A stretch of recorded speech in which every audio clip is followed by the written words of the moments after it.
Assalamualaikum warahmatullahi wabarakatuh. Alhamdulillahirrabbilalamin. Anak soleh, apa kabarnya pagi hari ini? Insya Allah tetap semangat Ustaz. Allah Akbar. Alhamdulillah.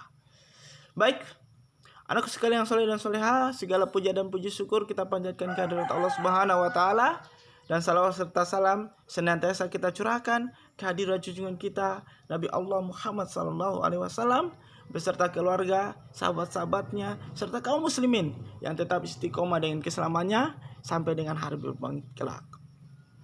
Baik, sebelum kita memulai pelajaran, marilah kita membuka pelajaran kita dengan sama-sama mengucapkan basmalah. Bismillahirrahmanirrahim. Disusul dengan doa belajar.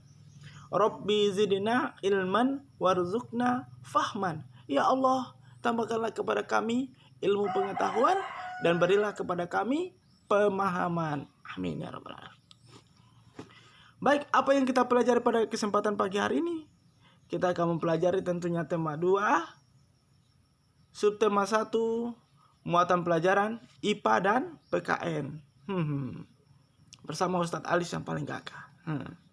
Oke, anakku sekalian, apa yang menjadi tujuan pelajaran kita pada kesempatan kali ini? Tujuan pertama adalah melalui video pembelajaran, siswa mampu menuliskan makna proklamasi kemerdekaan dengan baik. Ustadz, apa itu proklamasi? Apalagi? Melalui pengamatan, siswa mampu menuliskan cara tumbuhan beradaptasi dan melindungi diri berdasarkan habitatnya. Oke? Terus, selanjutnya apa Ustadz? Selanjutnya kita akan membahas tentang pengertian proklamasi. Ustadz kan tadi sudah tanya, apa itu proklamasi? Kita sering mendengarkan setiap tahun proklamasi kemerdekaan dibacakan dan kemudian diperdengarkan setiap tahunnya. Akan tetapi kita tidak tahu apa itu proklamasi. Terus apa itu proklamasi Ustadz? Anakku sekalian, proklamasi adalah pemberitahuan resmi atau pengumuman kepada seluruh rakyat. Jadi seluruh rakyat yang mendengarkan, baik di Indonesia maupun di dunia. Nah, kalau begitu Ustaz, proklamasi kemerdekaan berarti artinya adalah pengumuman secara resmi kepada seluruh masyarakat Indonesia maupun dunia tentang kemerdekaan Indonesia. Merdeka! Masya Allah. Nah, anakku sekalian, terus apa makna dari proklamasi kita? Ketika diumumkan proklamasi ini, tentunya ada makna yang terkandung. Maknanya banyak sekali. Berisi perjuangan yang melelahkan sepanjang hayat. Berisi kemuliaan derajat bangsa Indonesia yang harus diangkat dari yang dinamakan sebagai perbudakan atau yang dijajah menjadi orang yang merdeka. Merdeka, Masya Allah. Terus makna sebenarnya adalah, pertama, sebagai puncak perjuangan Indonesia. Jadi anakku sekalian yang soleh dan soleha, para pahlawan-pahlawan kita yang terdahulu berjuang mati-matian untuk menyatakan bahwa Indonesia harus berdaulat, Nusantara harus berdaulat. Dan inilah saat puncak perjuangan Indonesia. Apalagi pengakuan kepada dunia luar, pengakuan bahwa Indonesia sudah tidak terjajah lagi, mengumumkan kepada dunia luar bahwa Indonesia adalah negara yang merdeka. Pengakuan ini atau de facto diikuti oleh pengakuan dari negara luar atau de jure. Itu pengakuan dari dalam itu de facto, sedangkan pengakuan dari luar itu dinamakan sebagai de jure. Kemudian apa lagi? Menaikkan martabat bangsa. Pembacaan teks proklamasi menyatakan bahwa kita adalah merdeka. Tidak ingin lagi disuruh-suruh, tidak ingin lagi dijajah-jajah oleh negara atau pendatang dari luar. Kemudian adalah perjuangan sebagai negara baru. Otomatis anakku sekalian yang soleh dan soleha, ketika kita membuat rumah baru, maka kita akan membutuhkan sumber daya energi yang banyak untuk membangunnya. Membuat dari fondasinya, buat dari aturan-aturan yang mengikat tentang masyarakat sampai dengan peraturan perundang-undangan yang lainnya, pasal-pasal maupun dasar negara yang harus kita junjung tinggi. Nah, apalagi berikutnya sebagai tonggak sejarah negara Indonesia. Jadi pertama kali negara Indonesia diakui sebagai negara yang resmi disejajarkan dengan negara-negara lain di dunia, yaitu pada tanggal 17 Agustus 1945. Terus Ustadz, kalau pengumuman ini disampaikan di luar, negara-negara apa saja yang mengakui kedaulatan Indonesia? Negara apa saja ya? Nah, anakku sekalian, ternyata dalam sejarah perjuangan Indonesia, yang pertama kali mengumumkan kemerdekaan Indonesia di Radio Berlin di Jerman sana adalah seorang mufti dari Palestina, seorang mufti dari Yerusalem, Sheikh Muhammad Al-Husain. Ustadz lupa. Yang jelas dia adalah Sheikh atau imam besar yang berasal dari Yerusalem. Nah, apa saja negara-negara apa saja yang kemudian mengakui kedaulatan Indonesia pertama kali? Ustadz merangkumnya dalam 5 negara yang pertama kali mengakui kemerdekaan Indonesia. Mengapa kita mempelajari juga ini, Ustadz? Supaya kita tahu sejarah dan supaya kita tahu balas budi kepada negara-negara yang kemudian telah memperjuangkan, telah memproklamirkan dan telah mengakui negara Indonesia sebagai negara yang berdaulat. Maka kita harus mengucapkan terima kasih yang sedalam-dalamnya sebagai hutang budi Indonesia kepada mereka.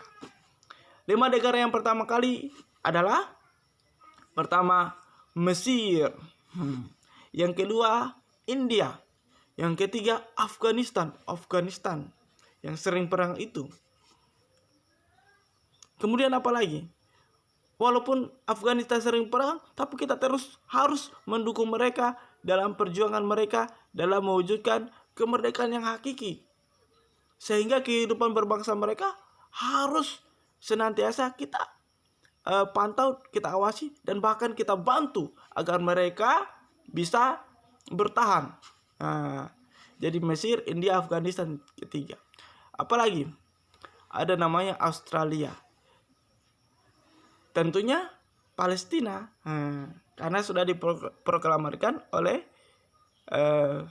diumumkan oleh seorang mufti yang hebat dari Palestina. Nah, begitu anakku yang soleh dan soleha. Nah, kira-kira kalau sudah begini pelajarannya Ustadz, apa yang menjadi tugas kami? Kalau begitu yang menjadi tugas kalian adalah ada tugas ini. Tugasnya bukan mengecat rumah. Tugasnya adalah jatuh chat ini. Tugas kalian adalah 1. Tuliskan di buku kalian apa pentingnya proklamasi bagi bangsa Indonesia. Apa pentingnya? 2. Mengapa harus ada proklamasi kemerdekaan? 3. Apa dampak pengakuan negara-negara luar terhadap kemerdekaan Indonesia? Apa dampaknya pengakuan 5 negara tadi terhadap kemerdekaan Indonesia di negara luar? Gampang kan? Yang keempat, tuliskan kembali makna proklamasi bagi bangsa Indonesia. Tulisan yang Ustadz tadi kalian pause. Yang ini ya. Ini kalian pause, anakku sekalian.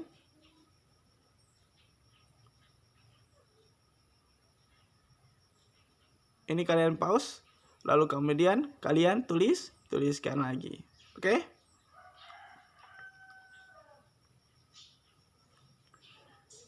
Apalagi tugasnya?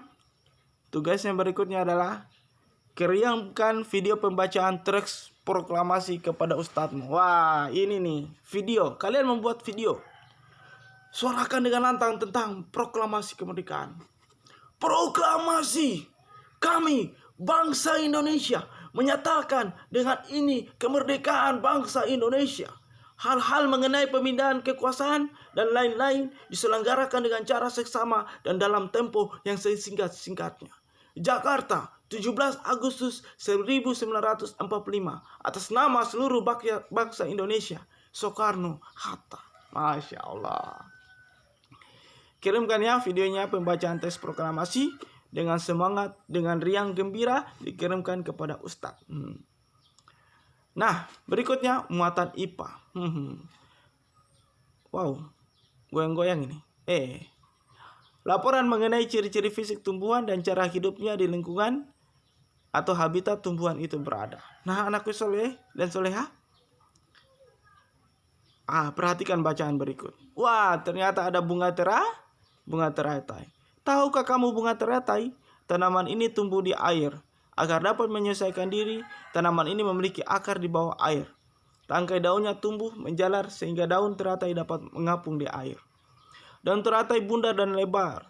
Fungsi adalah agar daun dapat menyerap cahaya matahari sebanyak-banyaknya. Hal ini akan berdampak saat penguapan air dan berfotosintesis. Daun teratai memiliki daun larutan yang bermanfaat sebagai pembersih daun. Teratai memiliki batang dengan rongga di dalamnya. Rongga ini berfungsi untuk membawa oksigen ke batang dan akar. Meskipun akar berada di dalam air, akar masih tetap dapat bernapas. Masya Allah. Ternyata ini kita lihat laporan tentang bunga teratai. Apa yang menjadi tugas kalian?